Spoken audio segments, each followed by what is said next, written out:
काल सांगितल्याप्रमाणे आज आपण दुसरा व्हिडिओ टाकत आहोत, कालच्या रांगोळ्यांसारखाच.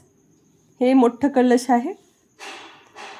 मोठं म्हणजे खूप मोठं नाही आहे, साधारण माझ्या हाताशी तुम्ही कंपेअर करू शकता एवढा येईल तो. ही एक रांगोळी आहे. हा एक आहे.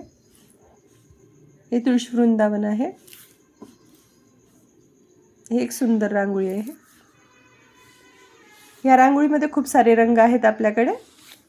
वेगवेगळ्या रंगात दाखवते ती रांगोळी. ही एक आहे. ही एक, ही एक आणि ही एक. तसंच अजून एक छोटासा कलश पण आहे. ही एक सुरेख रांगोळी आहे. ही एक आहे. तुम्हाला रांगोळ्या कशा वाटल्या त्या नक्की कमेंटमध्ये लिहून पाठवा आणि कलर कॉम्बिनेशन तुमच्या ऑर्डरप्रमाणे करून मिळतील. धन्यवाद. ह्याचा तिसरा पार्ट उद्या येईल. लाईक शेअर सबस्क्राईब करायला विसरू नका.